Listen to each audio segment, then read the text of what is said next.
जय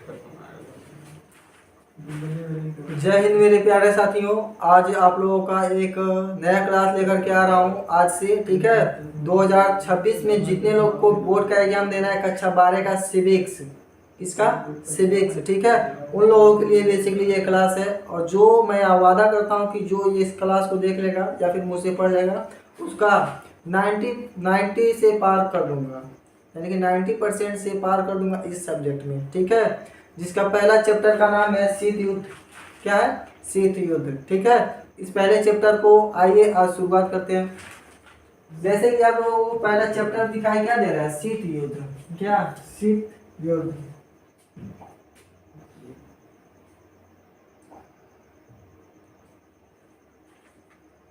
क्या चैप्टर का नाम क्या है? शीत युद्ध। यानी कि शीत युद्ध यानी कि युद्ध जो होता है दो प्रकार से होता है। युद्ध कितने प्रकार से होता है? दो प्रकार से होता है। एक होता है शीत युद्ध। क्या होता है? शीत युद्ध। और दूसरा होता है प्रत्यक्ष युद्ध। प्रत्यक्ष युद्ध और शीत युद्ध से आप क्या समझते हैं? यानी कि शीत युद्ध जो है, शीत युद्ध डायरेक्ट युद्ध नहीं है। क्या नहीं है? डायरेक्ट युद्ध नहीं है, यानी कि इसमें विचारों से लड़ाई होती है। किससे लड़ाई होती है? विचारों से। और जो डायरेक्ट युद्ध होता है वो क्या, जो रसिया और यूक्रेन में हो रहा है वो क्या, कौन सा युद्ध है? वो है डायरेक्ट युद्ध। और जो शीत युद्ध होता है वो डायरेक्ट युद्ध नहीं होता है, बल्कि विचारों की युद्ध होती है। ठीक है, अपनी अपनी विचारों से लड़ाइयाँ होती हैं। ठीक है, तो आइए देखिए शीत युद्ध से अभिप्राय। क्या? शीत युद्ध से अभिप्राय विश्व की दो महाशक्तियों। अब यहाँ पे एक चीज आपको दिखाई दे रहा है, विश्व की दो महाशक्तियों। ठीक है, दो महाशक्तियों, यानी कि जब 19 शीत युद्ध कब शुरुआत हुआ? शीत युद्ध आपका शुरुआत हुआ 1945 से लेके 1991 के बीच। शीत युद्ध का दौर क्या है, यानी कब से कब तक चला? 1945 से लेकर के 1991 तक शीत युद्ध चला। कब से कब तक लेकर के?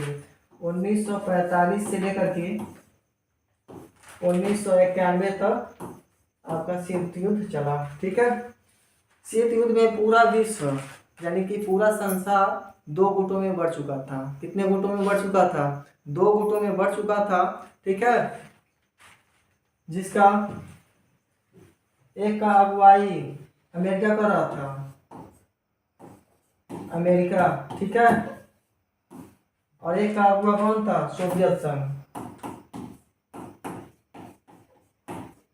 सोवियत संघ, यानी कि पूरा संसार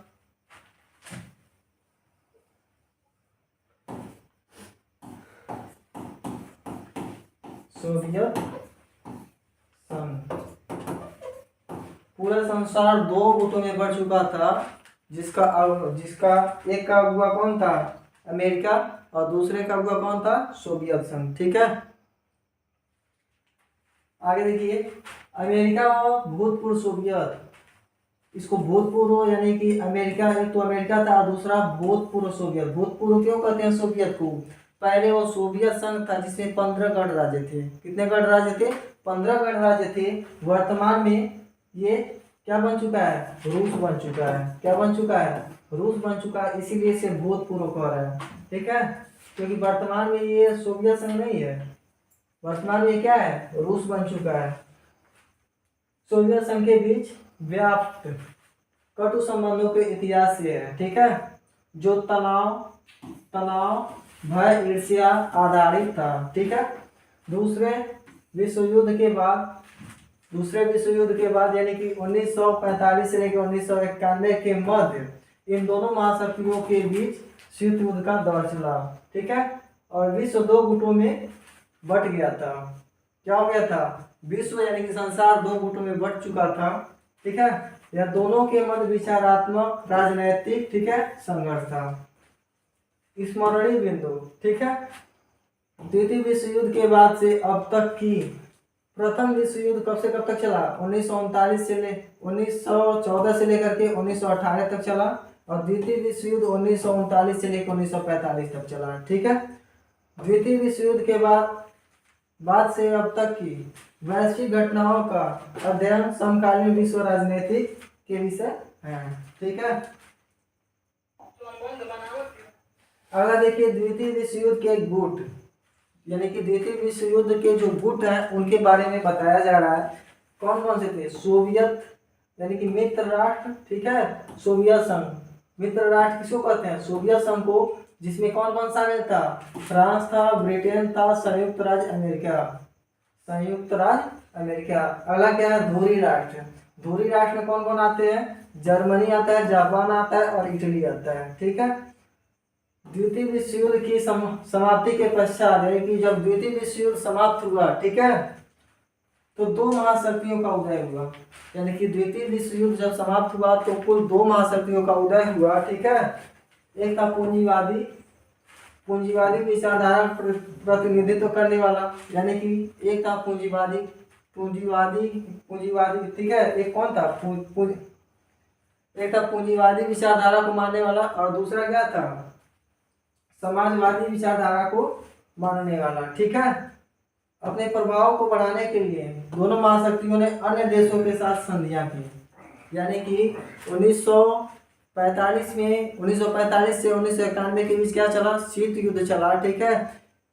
इसी शीत युद्ध में, ठीक है, इसी शीत युद्ध में जो पूंजीवादी गुट था, यानी कि दो गुट बना, एक पूंजीवादी गुट बना और एक समाजवादी गुट बना। पूंजीवादी गुट से मतलब है कि, यानी कि पूंजीवादी जो गुट था, ठीक है, पूंजीवादी गुट में यानी कि जो प्राइवेट होता है, यानी कोई भी काम सरकार, प्राइवेट, यानी कि पूंजी, पूंजी को बढ़ावा देना। क्या होता है? पूंजी को बढ़ावा देना। ये कौन किया था? अमेरिका ने किया था। कौन किया था? अमेरिका किया था। और दूसरा समाजवादी, समाजवादी यानी कि होता है सरकारी, यानी कि टोटल जो पूंजी होगा वो सरकार का होगा, और जो जनता होगी क्या करेगी? काम करेगी, और उसके बदले में केवल राशन दिया जाएगा, और बाकी पूरी की पूरी संपत्ति किसका होगा? सरकार का होगा, ठीक है। अगला देखिए, सैन्य संधि संगठन, ठीक है। दोनों ने क्या बनाया? अपने प्रभावों को बढ़ाने के लिए सैन्य संधि संगठन बनाया। क्या बनाया? सैन्य संधि संगठन। एक बनाया नाटो, जिसका फुल फॉर्म क्या होता है? यानी कि नाटो का स्थापना 1949 में किया गया। नाटो का स्थापना कब किया गया? 1949 में किया गया, जिसका फुल फॉर्म होता है नॉर्थ अटलांटिक ट्रीटी ऑर्गेनाइजेशन, ठीक है, नॉर्थ अटलांटिक ट्रीटी ऑर्गेनाइजेशन। और फिर दूसरा बनाया सीटो, कब? 1954 में। इसका फुल फॉर्म क्या होता है? South East Asian Treaty Organization, ठीक है। ये दोनों किसने बनाया? ये बनाया अमेरिका ने। कौन बनाया? अमेरिका ने। ये है एक संधि संगठन। क्या है? संधि संगठन अपने प्रभाव को दुनिया में फैलाने के लिए ये छोटी छोटी देशों के साथ क्या करते थे? सैन्य संगठन करते थे, ठीक है। इसी प्रकार से सोवियत संघ भी अपने सैन्य संगठन बनाया अपने प्रभाव को विश्व में फैलाने के लिए। देखिए सोवियत संघ, सोवियत संघ ने जो बनाया वार्सा पैक्ट, कब बनाया? 1945 में। कब बनाया? 1945 में। और दूसरा बनाया सीटो। क्या बनाया? सीटो 1945 में, जिसे सेंट्रल ट्रीटी ऑर्गेनाइजेशन कहते हैं, ठीक है। अपना प्रभाव क्षेत्र बढ़ाते हेतु तथा उससे प्राप्त उन सभी लाभों को देखते हुए महाशक्तियां छोटे देशों के साथ संबंध, साथ यहाँ पे संबंध हो जाएगा, रखना चाहते थे, ठीक है। छोटे देशों की सुरक्षा, हथियार, आर्थिक मदद की दृष्टि से महाशक्तियों से जुड़े रहना चाहते थे। यानी कि छोटे देशों के साथ ये भय था, छोटे देशों के साथ क्या था? भय था कि कहीं यदि हम इस गुट में शामिल नहीं होते हैं तो हमें क्या होगा? आर्थिक हानि होगी, यानी कि हमारे ऊपर भी क्या हो जाएगा? हमला हो सकता है। यानी कि जो कहने के लिए तो शीत युद्ध था, शीत युद्ध में कौन था? एक सोवियत संघ था, दूसरा था अमेरिका, ठीक है। इन दोनों के साथ प्रत्यक्ष युद्ध नहीं था, शीत युद्ध था। शीत युद्ध मतलब विचारों का, यानी कि बातों का युद्ध था। जैसे गांव में नहीं होता है कि दूर दूर से गाली गलौज होता है, उसे क्या कहेंगे? शीत युद्ध कह सकते हैं, ठीक है। और उसी को जब डंडा लेकर के मारने दौड़ा देते हैं और मारपीट जब होता है, उसको क्या कहेंगे? उसको क्या कहेंगे? उसको डायरेक्ट युद्ध कहेंगे। जब कपार फूट जाएगा, कपार प्रवल जब हो जाएगा, देहात में इसको कपार प्रवल ही तो कहते हैं, जब ऐसा हो जाता है उसको क्या कहेंगे? उसको डायरेक्ट युद्ध कहेंगे। लेकिन केवल गाली गलौज जो होगा उसको क्या कहेंगे? उसको कहेंगे शीत युद्ध, ठीक है। तो छोटे देशों के साथ यही डर था कि हमारे साथ भी ये डायरेक्ट युद्ध हो सकता है, इसीलिए किसी न किसी बड़े देशों यानी कि बड़े गुटों में शामिल होना चाहते थे। ठीक है, अगला देखिए, परमाणु संपन्न होने के कारण, परमाणु संपन्न होने के कारण दोनों ही महाशक्तियों में रक्त रंजिता युद्ध के स्थान पर प्रतिद्वंदिता तथा तनाव की स्थिति बनी रही, जिसे शीत युद्ध कहा गया। यानी कि दोनों महाशक्तियों के पास क्या था, परमाणु हथियार था। ठीक है, क्या था, परमाणु हथियार था।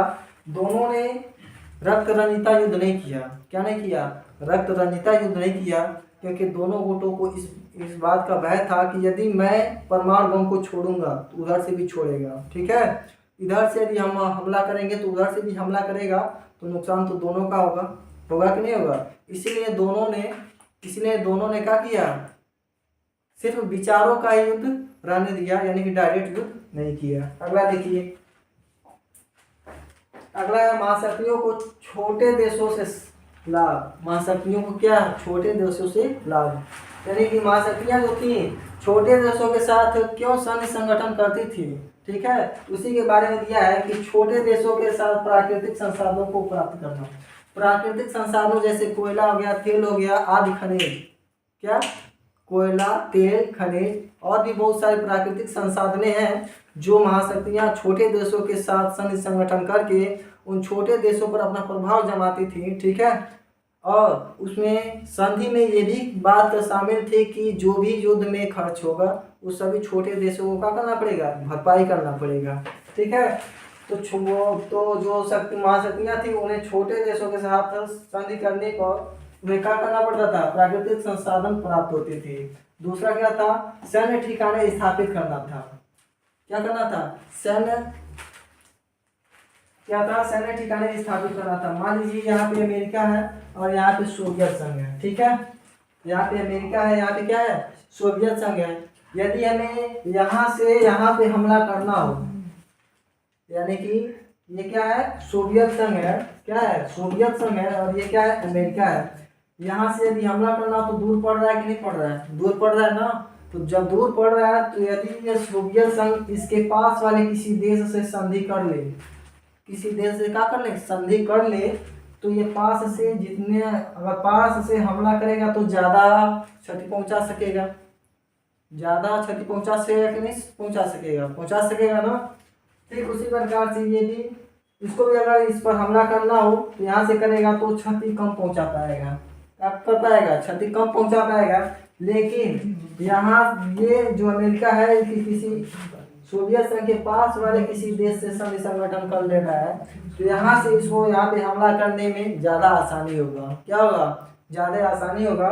तो दूसरा फायदा इन लोगों का ये भी था कि सैन्य ठिकानों को स्थापित करना, यानी कि एक दूसरे देशों के पास क्या करते थे, एक दूसरे देशों के पास सैन्य संगठन, एक दूसरे देशों के पास जाकर के क्या करते थे, अपने ठिकानों को स्थापित करते थे। और तीसरा क्या है, आर्थिक सहायता प्राप्त करना। क्या करना, आर्थिक सहायता प्राप्त करना। यदि ये किसी देशों जिन भी देशों से सैन्य संगठन करेगा, जिन भी देशों से सैन्य संगठन करेगा, ये क्या करेगा, उन छोटे देशों का रक्षा करेगा। क्या करेगा, छोटे देशों का रक्षा करेगा। उसी के बदले में क्या करेगा, पैसा लेगा। क्या लेगा, आर्थिक मदद लेगा। आर्थिक मदद क्यों लेगा, क्योंकि ये रक्षा कर रहे हैं। ठीक है, और जो संसाधनों का उपयोग करेगा वो तो करेगा ही। ठीक है, अगला है भू क्षेत्र, ताकि महाशक्तियां अपने हथियार और सेना का संचालित करना कर सके। क्या कर सके, अपने हथियारों और सेना को संचालित कर सके। यानी कि यहाँ से अगर युद्ध करना हो तो यहाँ से सेना भेजने में हालत खराब हो जाएगा। क्या हो जाएगा, हालत खराब हो जाएगा। लेकिन यही अमेरिका यहाँ पे अपना सैन्य को स्थापित कर ले तो यहाँ से सेना भेजने में या फिर किसी भी हथियार को यहाँ पे युद्ध करने में आसानी होगा कि नहीं होगा, आसानी होगा ना। इसीलिए ये सैन्य संधियां क्या करते थे। ठीक है, अगला देखिए, शीत युद्ध के दायरे, यानी कि इनकी दायरे कौन कौन सी थी। तो 1948 में बर्लिन की दीवारों की क्या हुई, नाकेबंदी हुई, यानी कि बांध दी गई। ठीक है, 1950 में कोरिया संकट, 1950 में एक कोरिया संकट भी हुआ था। 1954 से 1975 तक वियतनाम में अमेरिका की हस्तक्षेप, यानी कि वियतनाम में अमेरिका क्या किया था, अपना हस्तक्षेप किया था। और अगला क्या है, 1956 में हंगरी में सोवियत संघ का हस्तक्षेप, ठीक है। और 1962 में क्यूबा में मिसाइल संकट। उम्मीद करता हूँ कि आपको इतना समझ में आया होगा। यदि वीडियो पसंद आया तो वीडियो को लाइक कीजिएगा, चैनल को सब्सक्राइब कीजिएगा और अपने दोस्तों के पास शेयर कीजिएगा। मिलते हैं शीत युद्ध के दूसरे वीडियो में, तब तक के लिए जय।